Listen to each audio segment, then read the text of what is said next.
Hello student, आज इस wifi कड़ी पॉइंट पर हम लोग 12th बोर्ड मैराथन तैयारी के नेक्स्ट एपिसोड जो डी ब्लॉक का चल रहा है, डी ब्लॉक की जो गुण के बारे में हम पढ़ रहे हैं कि डी ब्लॉक के तत्वों की क्या विशेषताएं हैं, उन विशेषताओं पर हम डिस्कशन कर रहे हैं। या आपसे क्वेश्चन पूछा जाता है संक्रमण तत्वों की कुछ विशेषताएं लिखिए, तो कुछ विशेषताओं का पर्टिकुलर नाम दिया जाता है, लेकिन हम पहले कुछ विशेषताओं को पढ़ लेंगे तो आपके बोर्ड एग्जाम में जिन विशेषताओं के बारे में पूछा जाएगा उनका आपको आंसर देना होता है। तो हमने कल प्रीवियस क्लास में, प्रीवियस लेक्चर में हमने देखा था कि इलेक्ट्रॉनिक विन्यास हम लोग 3D श्रेणी की विशेषता पढ़ रहे हैं या प्रथम संक्रमण श्रेणी की विशेषता पढ़ रहे हैं, और उसमें प्रीवियस लेक्चर में हम लोगों ने इलेक्ट्रॉनिक विन्यास पर डिस्कशन किया है और परिवर्ती ऑक्सीकरण संख्या पर डिस्कशन किया है। और आज की इस एपिसोड में हम लोग एक गजब का कमाल का टॉपिक पढ़ेंगे। यहां से क्वेश्चन आना तय है, ये मान के चलिए आज के लेक्चर का जो क्वेश्चन होगा, आज के लेक्चर से क्वेश्चन आना तय है, ये मान के चलिए। आज हम लोग क्या पढ़ेंगे? प्रथम संक्रमण श्रेणी के तत्वों के चुंबकीय गुण या 3D श्रेणी के तत्वों के चुंबकीय गुण पर हम डिस्कशन करेंगे। तो चुंबकीय गुण क्या होता है, आप ये ध्यान दें कि जो डी ब्लॉक के तत्व होते हैं वो मेटल का भी काम करते हैं। अगर उन्हें तत्व के रूप में रखा जाए या आयन के रूप में रखा जाए तो चुंबकीय गुण को ध्यान दीजिएगा, एकदम केयर करिएगा कि डी ब्लॉक के तत्वों में सामान्यतः अगर देखा जाए, सामान्यतः जो होता है वैसे तो 5 प्रकार का चुंबकीय गुण पाया जाता है, लेकिन हम अपने बोर्ड के अकॉर्डिंग हम आपको 3 चुंबकीय गुण की चर्चा बताएंगे। वो 3 चुंबकीय गुण क्या क्या होते हैं? सामान्यतः पहले 2 की बात करेंगे। वो 2 क्या होते हैं? अगर किसी तत्व या आयन में, यदि किसी तत्व या आयन में क्या हो, आप सभी को पता होता है कि जब कोई ऑर्बिटल होता है, डी ऑर्बिटल्स की अगर हम बात करें, डी में कितने बॉक्स होते हैं? 5, दैट इज कक्षक होते हैं, 5 कक्षक होते हैं। यदि किसी भी तत्व या आयन का, या कोई आपका तत्व हो यम हो या कोई आपका यम क्या हो आयन हो, अगर उसमें क्या है? केवल अयुग्मित इलेक्ट्रॉन है, केवल अयुग्मित इलेक्ट्रॉन है। तो अगर अयुग्मित इलेक्ट्रॉन होंगे तो अयुग्मित इलेक्ट्रॉन वाले जो तत्व या आयन होते हैं उन्हें क्या नाम दिया जाता है? अनुचुंबकीय।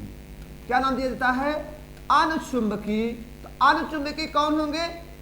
जो अकेले होंगे, जिसको इंग्लिश में पैरामैग्नेटिक बोला जाता है। क्या बोला जाता है? पैरामैग्नेटिक। तो पैरामैग्नेटिक का मतलब होता है जो पराया हो, पराया मतलब अकेला। यदि किसी तत्व या आयन में अगर एक भी अयुग्मित इलेक्ट्रॉन पाया जा रहा है तो वह पराया माना जाएगा, पराया मतलब अनुचुंबकीय माना जाएगा। और यदि उसमें क्या पाए जा रहे हैं? यदि उसमें केवल युग्मित पाए जा रहे हैं, दैट इज यदि कक्षक जो आपका 5 होते हैं, इसमें केवल क्या पाए जा रहे हैं? केवल सभी कक्षक क्या है? पूर्ण भरे हुए। ऐसी स्थिति बन रही है कि सब क्या है? युग्मित हैं, मतलब जोड़े में है। क्या है? जोड़े में है। युग्मित मतलब ऐसे केस को हम कहते हैं प्रतिचुंबकीय। प्रतिचुंबकीय, ये प्रतिचुंबकीय गुण को व्यक्त करेंगे। किस गुण को? अनुचुंबकीय गुण कौन व्यक्त करेगा? जब अयुग्मित कम से कम 1 हो, 2 हो, 3 हो, 4 हो, 5, मैक्सिमम कितने अयुग्मित हो सकते हैं? 5। डी कक्षक में 1 से लेकर कितने अयुग्मित हो सकते हैं? 1 से लेकर कितने? 5 हो सकते हैं। अगर अयुग्मित संख्या की अगर 1 भी अयुग्मित होंगे तो उन्हें अनुचुंबकीय कहा जाएगा। और अनुचुंबकीय मतलब होता है, अंग्रेजी में कहते हैं पैरामैग्नेटिक, और मेरा ट्रिक है पराया। पराया मतलब अकेला। अगर इलेक्ट्रॉन कोई अकेला मिला एटम या आयन में तो किस में जाएगा? अनुचुंबकीय में। और यदि कक्षक में क्या हो? केवल युग्मित हो, दैट इज डाया हो, इसे डायामैग्नेटिक कहते हैं। डायामैग्नेटिक का मतलब क्या होता है? जो पेयर में हो। डाया मतलब 2, तो प्रतिचुंबकीय का मतलब क्या होता है? जब क्या हो? युग्मित में हो, जोड़े में केवल हो, तो जोड़े वाले को क्या कहते हैं? प्रतिचुंबकीय। और अकेले वाले क्या कहते हैं? अनुचुंबकीय। तो आज हम ये चेक करेंगे कि इनको जानने के लिए हमें एक फार्मूले की आवश्यकता पड़ती है, जिस फार्मूले का नाम होता है चुंबकीय आघूर्ण। हम चुंबकीय आघूर्ण से पता कर सकते हैं चुंबकीय आघूर्ण। तो चुंबकीय आघूर्ण जो हमारा फार्मूला होता है, जिसको म्यू से दिखाया जाता है, किससे? म्यू इज इक्वल टू होता है square root n+ 2 Bohr magneton. क्या होता है? N+2 बोर मैग्नेट्रॉन होता है, यहाँ पर N+2 होता है, N+2 ये क्या आपका है, बोर मैग्नेट्रॉन है।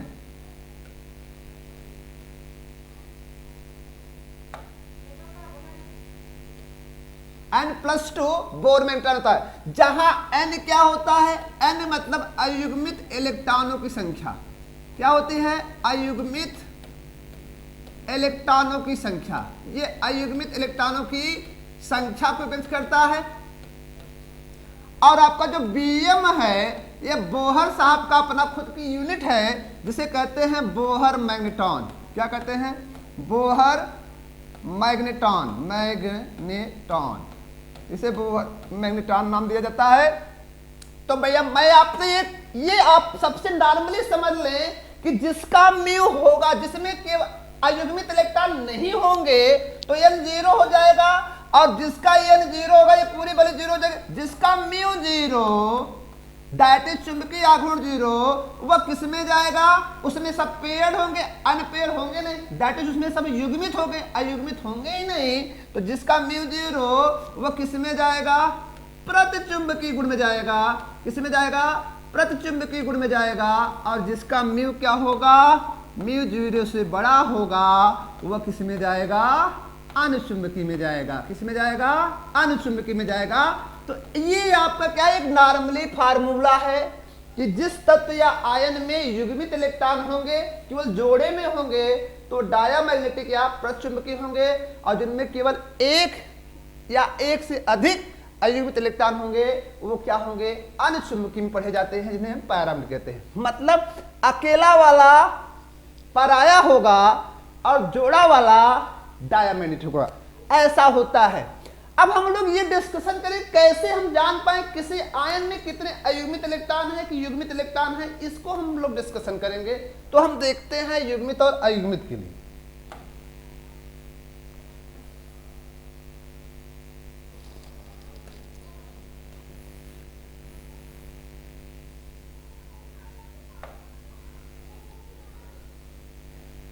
देखते हैं, सबसे पहले हम ये क्या केयर करते हैं, मान लीजिए हमारा स्कैडियम है। ये क्या है, स्कैडियम। आप सभी को पता है स्कैडियम संक्रमण तत्व का पहला तत्व होता है। अगर मैं स्कैडियम को स्कैडियम में रूप लिखा हूं और स्कैडियम को मैं स्कैडियम 3+ के रूप में लिखा हूं, इसका मतलब क्या है, ये तो हो गया तत्व, ये हो गया आयन। अब हमें ये बताना है किसमें युग्मित कौन है, कौन सा अयुग्मित है, मतलब किसमें इलेक्ट्रॉन युग्मित अवस्था में, किसमें अयुग्मित अवस्था में है। तो आप अगर बताएं तो यह स्कैडियम को अगर हम देखें तो हमने आपको बताया था कि आर्गन होता है 18। कल की प्रीवियस क्लास में आपको बताया गया था आर्गन कितना होता है, 18 होता है। अगर 18 का सहारा लें तो हमें पता है इसके जस्ट बाद क्या आएगा, 4s2 20 3d1। तो आप प्रीवियस लेक्चर को देखिए तो इसका कॉन्फ़िगरेशन होगा 3d1 और 4s2, तो 4s2 3d1।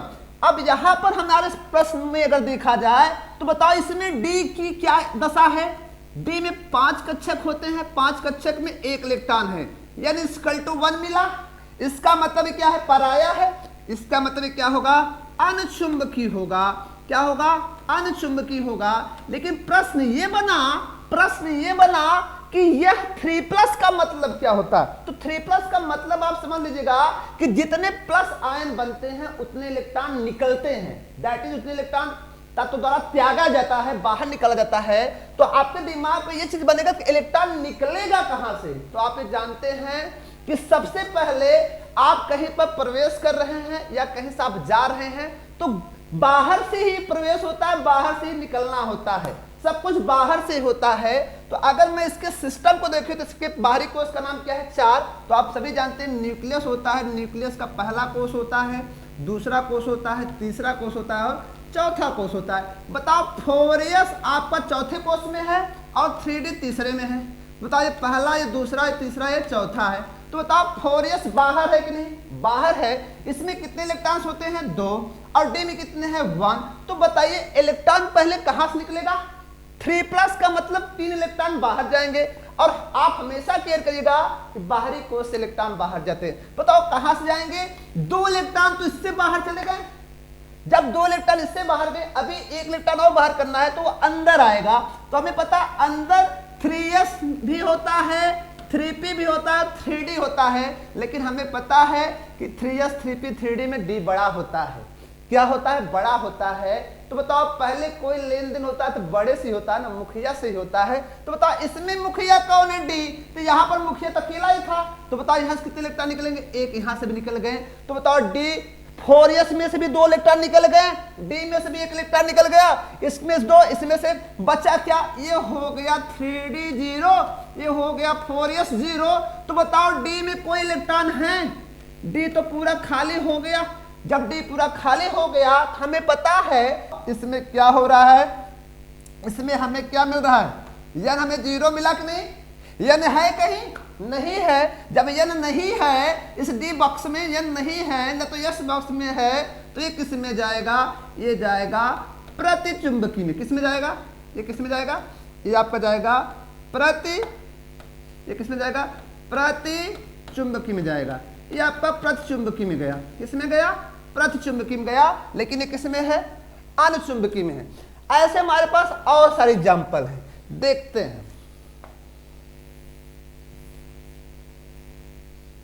देखिए नेक्स्ट एग्जाम्पल, देखिए नेक्स्ट एग्जाम्पल हमारा है Fe, और Fe को हम कर रहे हैं, Fe आपका है, ये क्या है? Fe डबल प्लस है, Fe डबल प्लस। तो बताओ Fe का मतलब 26। तो बताओ आर्गन आ गया तो 18 तो कवर कर लिया।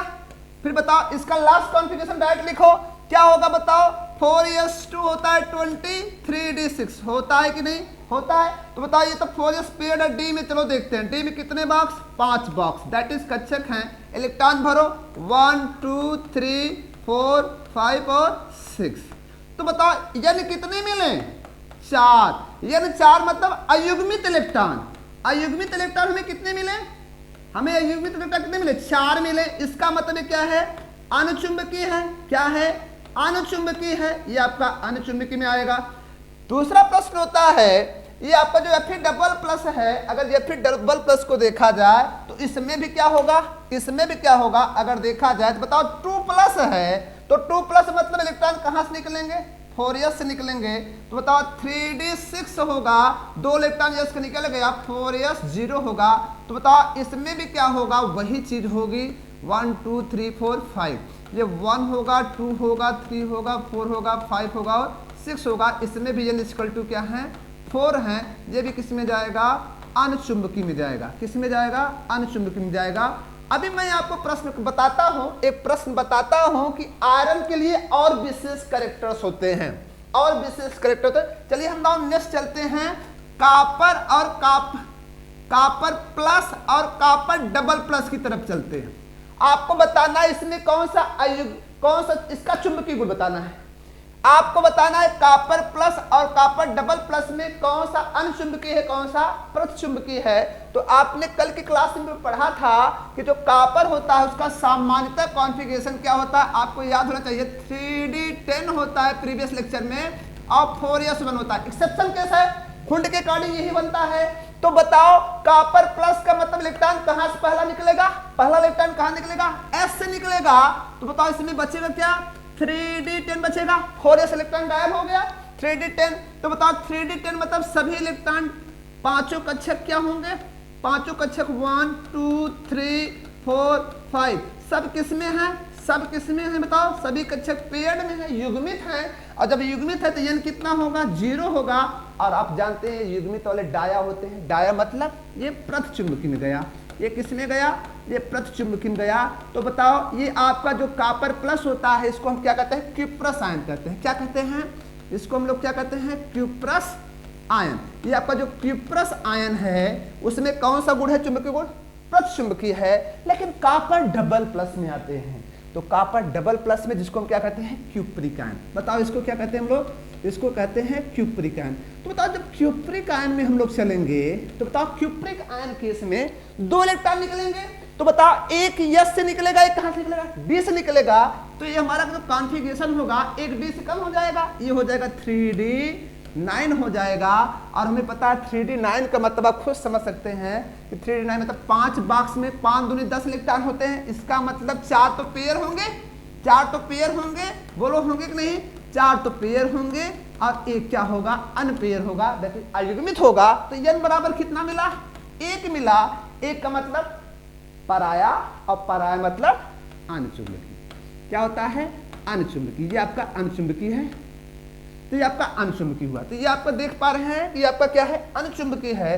तो अनुचुंबकी कौन होगा, जिसमें पराया इलेक्ट्रॉन्स होंगे। क्या होंगे, पराया होंगे। मैं आपको इतना बताना चाहता हूं कि 3D सीरीज में परमाणु क्रमांक के बढ़ने के साथ, परमाणु क्रमांक बढ़ने के साथ अयुग्मित इलेक्ट्रॉनों की संख्या क्या होती है, 5 तक बढ़ती है। 5 तक मतलब मैग्नीज तक बढ़ती है। और फिर क्या होने लगती है, घटने लगती है, क्योंकि आप जानते हैं डी कक्षक में 5 कक्षक होते हैं, एक एक एक एक करके प्रवेश पाते हैं, तो 5 तक अयुग्मित होंगे। और उसके बाद फिर क्या होती है, घटती है। तो परमाणु क्रमांक बढ़ने के साथ 5 तक अयुग्मित इलेक्ट्रॉन संख्या बढ़ती है, फिर क्या होती है, घटती है। हाँ, अब हमारा ये प्रश्न दूसरा प्रश्न है, मैं आपको दूसरा प्रश्न कह रहा हूं कि इस चुंबकीय गुण में एक प्रश्न आता है। मैं एक प्रश्न आपको बताना चाहता हूं, जो आयरन होता है, कोबाल्ट होता है, निकिल होता है। आयरन, कोबाल्ट, निकिल को अगर हम देखें, ये 26 होता है, ये 27 होता है, ये 28 होता है। तो बताओ, अगर मैं इसको कॉन्फ़िगरेशन करूं तो बताओ इसमें सबके साथ 4s2 होगा कि नहीं, सबके साथ 4s2 होगा, 20 और 3d6 होगा कि नहीं। इसके भी साथ क्या होगा, 4s2 होगा और 3d कितना होगा, 7 होगा, बोलो 7 होगा कि नहीं। और इसके साथ क्या होगा, 4s2 इधर होगा और 3d7 क्या होगा, 8 हो जाएगा, बोलो होगा कि नहीं। अगर आप अपने दिमाग को लगाएं तो बताओ, इसमें 3 हमारे पास क्या है, डी ऑर्बिटल्स कितने होते हैं, 5 होते हैं। अगर इससे हम देखें तो हमें क्या मिल रहा है, हमें ये मिल रहा है कि इसके पास अनपेयर कितने मिल रहे हैं, इसमें n= कितने हैं, 4 हैं। लेकिन डी इलेक्ट्रॉन देखो बढ़ रहा है, अनपेयर घट जाएंगे। अनपेयर ये 1 हुआ, 2 हुआ, 3 हुआ, 4 हुआ, 5 हुआ, 6 हुआ और 7 हुआ। कितने अनपेयर बने, 3 बने। तो अगले में कितने बनेंगे, 2 बनेंगे। मतलब अगर देखा जाए इसमें 2 एम्पेयर बनेंगे। तो बताओ, अगर देखा जाए तो ये भी अनुचुंबकीय है, ये भी अनुचुंबकीय है और ये भी अनुचुंबकीय है। लेकिन मैं आपसे कहना चाहता हूं कि निकिल, कोबाल्ट, जो आपका निकिल, कॉपर, निकिल, कोबाल्ट और क्या है, आयरन जो होते हैं, ये अनुचुंबकीय तो होते हैं, लेकिन अनुचुंबकीय के साथ साथ इनको एक नाम दिया जाता है जिसका अनुचुंबकीय गुण बहुत ही प्रभावी होता है, बहुत ही प्रबल होता है, जिसके कारण इन तीनों को नाम दिया जाता है लौह चुंबकीय। क्या नाम दिया जाता है, लौह चुंबकीय। क्या नाम दिया जाता है, लौह चुंबकीय। तो मैं आपको बताना चाहता हूं कि आयरन, कोबाल्ट, निकिल अनुचुंबकीय होते हैं, लेकिन ये किस प्रकार के अनुचुंबकीय होते हैं, लौह चुंबकीय नाम से जाने जाते हैं। इन्हें लौह चुंबकीय के नाम से नाम दिया जाता है। तो ऐसा नहीं है कि सभी लौह चुंबकीय अनुचुंबकीय होते हैं, सभी लौह चुंबकीय अनुचुंबकीय होते हैं। मतलब आयरन, कोबाल्ट, निकिल लौह चुंबकीय है, उसके साथ साथ क्या है, अनुचुंबकीय है। लेकिन सभी अनुचुंबकीय लौह चुंबकीय नहीं होते। अगर मैं आपसे ये कह दूं, अगर मैं आपसे ये कह दूं कि भैया ये कॉपर वाला, ये कॉपर का जो दिख रहा है, ये क्यूप्रिक जो दिख रहा है, क्यूप्रिक में भी तो एक इलेक्ट्रॉन अनुचुंबकीय है, एक इलेक्ट्रॉन अयुग्मित है। तो भैया ये अनुचुंबकीय होगा, लेकिन लौह चुंबकीय नहीं होगा, क्योंकि लौह चुंबकीय वे अनुचुंबकीय होते हैं जिनमें प्रबल अनुचुंबकीय गुण होता है। वो केवल 3 ही होते हैं, आयरन, कोबाल्ट और निकिल। तो सभी लौह चुंबकीय क्या होते हैं, लौह चुंबकीय। बताओ क्या होते हैं, अगर देखा जाए तो बताओ, यहां पर आंसर बताओ, आंसर बताओ। सभी लौह चुंबकीय, बोलो, सभी लौह चुंबकीय क्या होते हैं, लौह चुंबकीय क्या होते हैं, अनुचुंबकीय।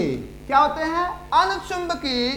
लेकिन सभी अनुचुंबकीय, सभी अनुचुंबकीय लौह चुंबकीय नहीं होते, लौह चुंबकीय नहीं होते। क्यों, क्योंकि 3 ही अनुचुंबकीय लौह चुंबकीय में पढ़े जाते हैं। वो 3 अनुचुंबकीय क्या हैं, आयरन, कोबाल्ट और निकिल। आयरन, कोबाल्ट और निकिल को कहा जाता है। अच्छा, आप लोग बताइए, जेडियन जो आपका जिंक आयन है, ये किस में पढ़ा जाता है। तो बताओ, जिंक का आप लोग नॉर्मली पढ़े होंगे तो जिंक का जो कंडीशंस होती है, जिंक 3D10 होता है 30 और 4s2 होता है कि नहीं, 4s2 मतलब 20, 3D10 होता है। प्रीवियस लेक्चर में कॉन्फ़िगरेशन चेक करो। तो बताओ 2 इलेक्ट्रॉन लॉस होंगे, कहाँ से होंगे, 4s से। बताओ इसका जो कॉन्फ़िगरेशन होगा क्या होगा, 3D10 होगा, और 3D10 का मतलब पूरा डी कक्षक पूर्ण होगा, उसमें कोई भी अयुग्मित इलेक्ट्रॉन नहीं होगा। इसमें n कितना होता है, 0, दैट इज इसमें अयुग्मित इलेक्ट्रॉन क्या होते हैं, अनुपस्थित होते हैं। और जिनमें अयुग्मित इलेक्ट्रॉन अनुपस्थित होते हैं उसमें क्या होता है, केवल युग्मित होते हैं। और युग्मित वाले को क्या पढ़ते हैं, प्रतिचुंबकी पढ़ते हैं। क्या पढ़ते हैं, प्रतिचुंबकी पढ़ते हैं। ये हमारा ये लेक्चर हुआ, मतलब जिंक आयन प्रतिचुंबकी में होता है। तो ये ध्यान दें, जिनमें अयुग्मित होगा वह, जिनमें अयुग्मित इलेक्ट्रॉन होंगे वह अनुचुंबकी में होंगे, और जिनमें युग्मित होगा वह चाहे तत्व हो या आयन हो। अगर हम जिंक को भी देखें तो बताओ जिंक भी क्या होगा, अगर जिंक का ये आयन है और हम जिंक तत्व को भी देखें तो जिंक तत्व में सब क्या है, युग्मित इलेक्ट्रॉन है। 5 कक्षक होता है, डी का 5 दूनी 10, यस होता है, यस का 1 कक्षक 2, सभी युग्मित हैं। तो क्या यहाँ n है, इसमें भी n 0 है। तो हम जिंक को भी क्या कर सकते हैं, ये भी किसमें होता है, प्रतिचुंबकी में होता है, प्रतिचुंबकी में होता है। तो ऐसे तत्व या आयन जिनमें अयुग्मित इलेक्ट्रॉन होता है उन्हें अनुचुंबकी, और जिसमें युग्मित केवल होते हैं वह प्रतिचुंबकी होता है। लेकिन मैंने आपको कमाल चीज बताया कि कुछ अनुचुंबकी लौह चुंबकी होते हैं। वह कौन होते हैं, आयरन, कोबाल्ट, निकिल। लेकिन सभी अनुचुंबकी लौह चुंबकी नहीं होते, लेकिन लौह चुंबकी अनुचुंबकी होते हैं। हमारा नेक्स्ट लेक्चर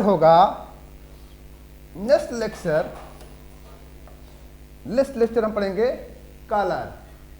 कलर पढ़ेंगे, मतलब रंग पढ़ेंगे, रंग पढ़ेंगे, रंग हम लोग पढ़ेंगे। अब क्या पढ़ेंगे, रंग, आयन के रंग, कॉम्प्लेक्स के रंग, तत्वों के रंग, मतलब आयन में भी रंग होता है। हम आपसे ये कहना चाहते हैं कि जो 3D सीरीज होती है या प्रथम श्रेणी, जो प्रथम संक्रमण की जो श्रेणी है उसमें रंग दिखता है, वो रंग में दिखते हैं। कोई पीला कलर में होता है, कोई लाल कलर में होता है, ऐसा क्या होता है। तो मैं कहना चाहता हूं रंग मतलब आयन में 2 पॉसिबिलिटी होती है, एक रंगीन होती है और एक होती है रंगहीन। तो रंगीन और रंगहीन को हम जानेंगे। रंगीन कौन से आयन होंगे, कौन से आयन रंगहीन में होंगे, इसको हम लोग देखेंगे।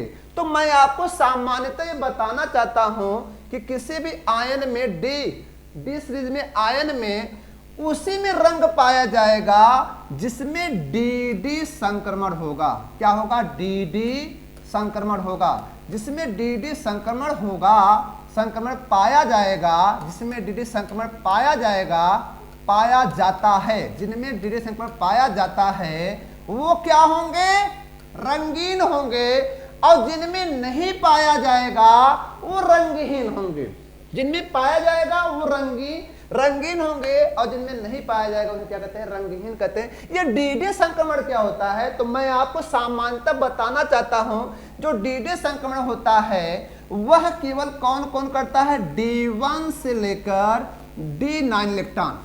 D1 से लेकर D9 इलेक्ट्रॉन क्या देते हैं, डी संक्रमण देते हैं। क्या देते हैं, डी संक्रमण देते हैं। और इसलिए ये किस में होते हैं, किसी पार्टिकुलर रंग में होंगे, रंगीन होते हैं। लेकिन जो रंगहीन होते हैं वो डी संक्रमण नहीं देते, वह D0 होते हैं और क्या होते हैं, D10 होते हैं। मतलब ऐसे आयन जिनके डी में 0 इलेक्ट्रॉन हो या D10 इलेक्ट्रॉन हो वह डी संक्रमण नहीं देते, डी संक्रमण नहीं देते। इसलिए क्या होते हैं, इसलिए होते हैं रंगहीन। क्या होते हैं, रंगहीन। अब हमें थोड़ा सा ये समझना है कि आखिर डी संक्रमण होता क्या है। थोड़ी सी मैं बात आपको बताऊंगा। जो डी कक्षक होता है, डी कक्षक में 2 सेट होते हैं। एक होता है T2G मान लो, और एक होता है EG। इसे हम T2 जी कहते हैं, 3 कक्षक वाला, और एक होता है AG 2 कक्षक वाला, क्योंकि D कक्षक पूरे कितने कक्षक बने होते हैं? 5, 1 2 3 4 5। तो T2 जी, ये एक D कक्षक 5 कक्षक वाला 2 भागों में टूटता है, 3 कक्षक वाले में और 2 कक्षक वाले में, जिसको T2 जी कहते हैं और EG। तो इलेक्ट्रॉन जब क्या करता है, ये निम्न स्तर होता है ऊर्जा का, ये क्या होता है? उच्च स्तर होता है। तो इलेक्ट्रॉन क्या करता है, जब दृश्य प्रकाश की तरंग, जब दृश्य प्रकाश को अवशोषित करता है, तो यह इलेक्ट्रॉन अपने निम्न ऊर्जा स्तर से, मान लो इसमें है, इस समय किसमें है, अगर देखा जाए ये इलेक्ट्रॉन है, अगर इसको हम देखें ये इलेक्ट्रॉन है, लेकिन इसको अगर हम लोग दृश्य प्रकाश की किरण दे दें, दृश्य प्रकाश की किरण मतलब यशनु वगैरह पा जाता है, तो इलेक्ट्रॉन ऊपर चला जाएगा। किस में चला जाएगा? ऊपर चला जाएगा। और हमें पता है इसे क्या कहते हैं? उत्तेजित अवस्था। इसे कहते हैं क्या? मूल अवस्था। तो अपने मूल अवस्था कहाँ चला जाता है? उत्तेजित अवस्था में जाता है। और सबको पता है उत्तेजित अवस्था अस्थायी अवस्था होती है। इसलिए जो इलेक्ट्रॉन प्रकाश को अवशोषित करके गया था, जिस ऊर्जा को अवशोषित करके गया था, उसी के पूरक एक ऊर्जा को क्या करेगा? उत्सर्जित करेगा। फिर जब ये वापस आएगा, फिर ये वापस आएगा, फिर वो उस ऊर्जा क्या करेगा? बाहर निकलेगा और कहाँ जाएगा? फिर वापस आ जाएगा। कहाँ पर आ जाएगा? अपने निम्न ऊर्जा स्तर पर। अपने निम्न ऊर्जा स्तर पर आएगा, तो वहां पर जब निम्न ऊर्जा स्तर पर आता है तो एक प्रकाश, एक एनर्जी को उत्सर्जित करता है, और वह एनर्जी हमें पीले रंग में, लाल रंग में, अलग अलग रंगों में दिखाई पड़ती है। उसी को हम कहते हैं क्या? उसी को हम कहते हैं रंगहीन। उसी को हम कहते हैं रंगीन होना, लाल रंग में होना, पीले रंग में होना। हमने बताया वे तत्व या आयन रंगीन होते हैं जिनमें dd संक्रमण पाया जाता है, और B श्रेणी में उन्हीं में dd संक्रमण पाया जाएगा जिनके इलेक्ट्रॉन D1 से D9 होंगे। अगर D1 से D9 पाए गए तो वो संक्रमण होगा, वो क्या होंगे? रंगीन होंगे। और जिनमें नहीं संक्रमण होता वो कौन होते हैं? D0 D10। इसे हम लोग कुछ क्वेश्चन करते हैं, क्वेश्चन करेंगे। आपसे पूछा जाता है, आपसे एग्जाम में क्वेश्चन पूछा जाएगा, Zn डबल प्लस आयन क्यों रंगहीन होता है? रंगहीन होता है, रंगहीन। ये क्या होता है? रंगहीन होता है। या तो आपको कह दिया जाएगा सफेद कोई कलर होता है तो ये रंगहीन होता है, क्यों? Zn डबल प्लस आयन रंगहीन होता है, क्यों? तो आप सभी जानते हैं Zn डबल प्लस आयन में आप सभी को पता होगा 3d10 इलेक्ट्रॉन होते हैं। 3d10 इलेक्ट्रॉन होते हैं, बोलो होते नहीं। और 3d10 इलेक्ट्रॉन वाले में dd संक्रमण नहीं होता, और जिनमें dd संक्रमण नहीं होता वो क्या होंगे? इनमें dd संक्रमण नहीं पाया जाता। क्या नहीं पाया जाता? इसलिए इनमें क्या होते हैं? रंगीन होते, रंगहीन होते हैं। लेकिन हमारा नेक्स्ट क्वेश्चन होता है, आपसे गजब का क्वेश्चन पूछता है, आपसे गजब का क्वेश्चन पूछता है। वो क्वेश्चन क्या होता है? वो क्वेश्चन आपसे पूछता है क्यूप्रस आयन रंगीनहीन होता है, रंगहीन होता है। क्यूप्रस आयन रंगहीन होता है, लेकिन क्यूप्रिक आयन क्या होता है? रंगीन होता है। आखिर क्यों? आखिर क्यों? और ये बताओ क्यों होता है? ये रंगहीन होता है, ये रंगीन होता है, क्यों? ऐसा क्या कारण है? ये क्यों? ये क्यों का प्रश्न रखा गया है। तो शायद आप जानते हैं क्यूप्रस आयन में, बताओ क्यूप्रस आयन में सबको पता होगा 3d10 होते हैं, और जो क्यूप्रिक होता है, बताओ 2 इलेक्ट्रॉन जब निकलेंगे, एक तो S से निकल चुका है, अगला कहां से निकलेगा? D से निकलेगा। इसमें क्या होते हैं? 3d9 होते हैं। तो आप बताओ इसमें रंगीन कौन होगा? इसमें dd संक्रमण, बोलो dd संक्रमण नहीं पाया जाएगा, नहीं पाया जाएगा। बताओ नहीं पाया जाएगा। जब नहीं पाया जाएगा तो ये क्या होंगे? बोलो रंगहीन होंगे। लेकिन इसमें क्या होता है? dd संक्रमण। बोलो क्या होगा? dd संक्रमण क्या होता है? पाया जाता है। और जिसमें पाया जाता है, पाया जाएगा क्या हो गया? रंगहीन होते हैं। क्या होते हैं? रंगीन। अब मैं आपको बता देता हूं, ये नीले रंग के होते हैं। किस रंग के होते हैं? नीले रंग के होते हैं। किस रंग के होते हैं? नीले रंग के होते हैं। तो मतलब एक कमाल का क्वेश्चन है कि Zn डबल प्लस रंगहीन होते हैं। रंगहीन मतलब dd संक्रमण नहीं होता, क्योंकि D10 पूरा भरा होता है। अब क्यूप्रस जो होते हैं रंगहीन होते हैं क्योंकि उनमें dd भरा होता है। लेकिन क्यूप्रिक क्या होता है? उसमें 3d9 होता है। वो क्या होते हैं? उनमें कलर पाया जाता है। ये आपको कोई भी अगर तत्व कहा गया है कि रंगीन है तो उसमें बताना dd संक्रमण पाया जाता है, और जब रंगहीन है तो dd संक्रमण नहीं पाया जाता। और जिसमें नहीं पाया जाता वो D0 और D10 होते हैं, इनमें नहीं पाया जाता। और D1 से लेकर D9 में पाया जाता है। ये आपका हुआ रंगीन पर और चुंबकीय गुण पर हुआ।